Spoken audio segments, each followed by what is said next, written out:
दिल्ली में विधानसभा चुनाव हो रहा है, टिकट बांटे काटे जा रहे हैं। तिकोने संघर्ष में इंडिया ब्लॉक के दो दल कांग्रेस और आप आमने सामने ताल ठोक रहे हैं। कांग्रेस से कभी दिल्ली की सल्तनत छीनने वाले अरविंद केजरीवाल और कांग्रेस को पुनर्स्थापित करने के प्रयास में लगे राहुल गांधी इंडिया ब्लॉक में साथ रहते हुए भी एक दूसरे का चीथा-लेदर करने में कोई कसर नहीं छोड़ रहे। दोनों को एनडीए से भी जुड़ने की चुनौती है। इस तनातनी के बावजूद राहुल गांधी संविधान सुरक्षा का संकल्प दोहराने पटना पहुंचे। बिहार में एनडीए और महागठबंधन की तेजी बताते नहीं बनती। ऐसी हड़बड़ी आखिर क्यों बिहार में दिखाई पड़ रही है, ये बड़ा सवाल है। दरअसल राहुल गांधी आमतौर पर बिना वजह कहीं नहीं जाते, पर बेमौसम बिहार आ गए।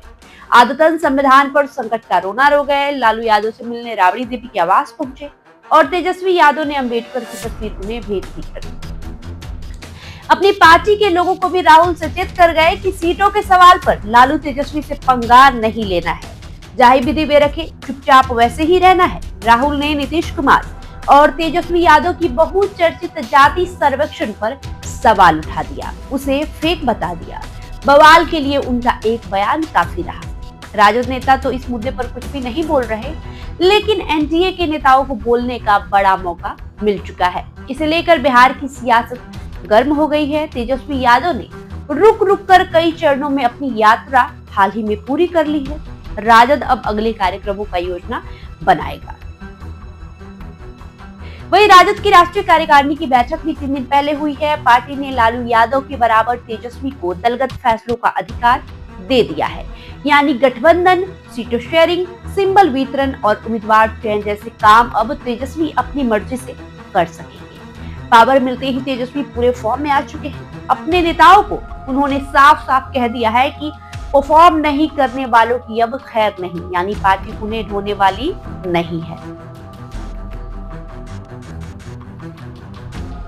इधर सीएम नीतीश कुमार दिसंबर 2024 से प्रगति यात्रा पर है। जिलों में जाकर नीतीश न सिर्फ चल रही योजनाओं की प्रगति की समीक्षा कर रहे हैं, बल्कि सैकड़ों करोड़ की योजनाओं का हर जिले को सौगात भी दे रहे हैं। घोषणा, उद्घाटन और शिलान्यास कर रहे हैं। उनकी यात्रा मध्य फरवरी तक पूरी हो जाएगी। फरवरी में बजट आने वाला है। ये चुनावी साल का बजट है, इसलिए रेवड़ियों की बरसात तो होनी ही चाहिए। वैसे भी तेजस्वी यादव ने कई लुभावने वादे कर नीतीश कुमार को रेवड़ियों की लाइन खींच दी है। महिलाओं को 2500 रुपए मासिक सम्मान राशि, वृद्धा पेंशन में बढ़ोतरी और 200 यूनिट फ्री बिजली का तेजस्वी ने वादा किया है। वही अगर बात कर ले एनडीए की, तो एनडीए में पहले घटक दल अलग अलग सक्रिय थे। अब इनके नेता साथ साथ यात्रा पर निकले हैं। जिलों में जाकर वे कार्यकर्ताओं में एकजुटता का संदेश देंगे। उनमें 220 सीटें जीतने का उत्साह भरेंगे। फरवरी में इस साझा कार्यक्रम का समापन होगा। हालांकि एनडीए की इस एकजुटता प्रयास में बड़े नेता अपने बयानों से व्यवधान भी पैदा कर रहे हैं। हम के संस्थापक और केंद्रीय मंत्री जीतन राम मांझी का मूड 20 सीटों के लिए खराब हो रहा है।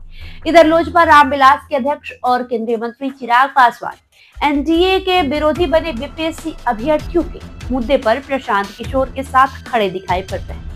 बिहार में राजनीतिक गतिविधियां ठीक उसी तरह तेज हो रही है जैसे सिर पर खड़े चुनाव के 3-4 महीने पहले होती है। अब सवाल उठता है कि अपने किए का प्रतिफल पाने के लिए नीतीश कुमार 6-8 महीने का इंतजार क्यों करेंगे, वो भी तब जब मतदाताओं की याददाश्त कमजोर होने की बात वे पहले ही कई बार कह चुके हैं। तेजस्वी और राहुल की सक्रियता भी अचानक और अनायास नहीं है। तेजस्वी ने तो महागठबंधन के साझा घोषणा पत्र के प्रमुख बिंदु पहले ही बता दिए हैं, तो इसका आशय यही हुआ कि उन्हें भी समय से पहले विधानसभा चुनाव की भनक है। चर्चा है कि दिल्ली विधानसभा चुनाव में भाजपा अगर अरविंद केजरीवाल को शिकस्त देने में सफल होती है, तो बिहार में चुनाव समय से पहले हो सकता है। तब तक बजट में नीतीश कुमार को जो रेवड़ियां बांटनी होंगी वे घोषित कर देंगे। बहरहाल आपका जो भी प्रतिक्रिया होगा हमें कमेंट करके जरूर बताएं। बहुत बहुत शुक्रिया।